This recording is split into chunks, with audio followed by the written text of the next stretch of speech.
आज की हमारी बातचीत एक एक बड़े ही दिलचस्प सवाल पर है। मैंने कहीं पढ़ा और सोच रही थी कि जब किसी का फोन मान लीजिए 1% बैटरी पर आता है हाँ हाँ। तो एक घबराहट सी होने लगती है ना। हम तुरंत चार्जर ढूंढते हैं। लेकिन जब हम खुद अंदर से मतलब पूरी तरह थक जाते हैं, हमारी अपनी बैटरी खत्म हो रही होती है, हम्म।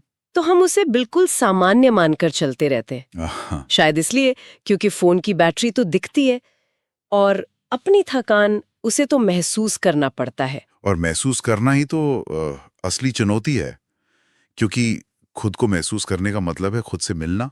खुद से मिलना। हाँ। और ज्यादातर लोग, जैसा कि उन लेखों में भी था, इसी मुलाकात से मतलब पूरी जिंदगी भागते रहते हैं।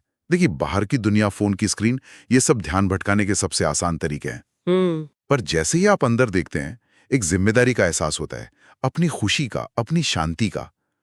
और ये जिम्मेदारी, सच कहूं तो, हर किसी को पसंद नहीं आती। ये बात बिल्कुल सही है। इसकी तुलना जैसे जिम जाने से कर सकते हैं। अच्छा। लोग जिम क्यों जाते हैं?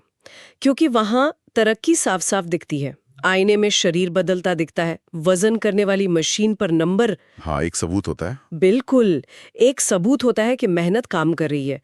लेकिन अंदरूनी सुकून का, मन की शांति का, उसका तो कोई सर्टिफिकेट नहीं मिलता। मैं कोई तालियां बजाता है। कोई नहीं, वहां तो बस खामोशी होती है। और पता, आज के दौर में शायद खामोशी ही सबसे असहज चीज बन गई है। क्यों? क्योंकि खामोशी में हमारी कोई कहानी काम नहीं आती, कोई बहाना नहीं चलता।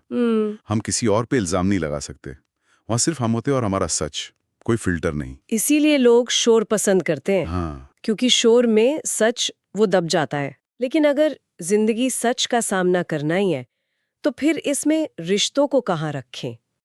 एक और विचार था, जिंदगी को एक रास्ते की तरह देखने का, कि हम एक रास्ते पर चल रहे हैं, कोई मिलता है, कुछ दूर साथ चलता है, फिर उसका रास्ता अलग हो जाता है। हाँ, लेकिन क्या ये नजरिया हमें अकेला महसूस नहीं कराता कि आखिर में सब बस कुछ देर के साथ ही हैं? ये एक बहुत बहुत जरूरी सवाल है।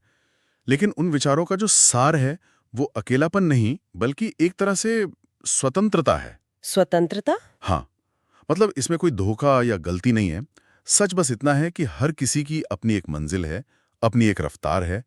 कोई पूरी जिंदगी हमारे साथ नहीं चल सकता। क्या है ना, हर किसी को अपना रास्ता खुद तय करना है। हम्म। इसीलिए तो लोग बाहरी मनोरंजन चुनते हैं, सिनेमा, वेब सीरीज, क्योंकि वहां चलना नहीं पड़ता, बस बैठ के देखना होता है। अंदर की यात्रा में तो, खुद चलना पड़ता है। और वो भी अक्सर अकेले। तो इसका मतलब ये हुआ कि जो इंसान एक बार अपने अंदर की शांति की जिम्मेदारी उठा लेता है, उसे ये बात समझ आ जाती है कि सफर अकेले ही तय करना है।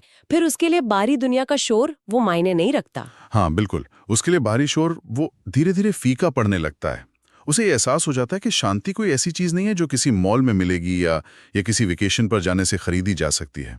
शांति एक जिम्मेदारी है, और जहाँ जिम्मेदारी है वहाँ मेहनत तो लगती ही है। इसीलिए शोर सस्ता लगता है और शांति महंगी। सही बात है। शोर के लिए आपको कुछ नहीं करना पड़ता, वो आप तक खुद पहुंच जाता है।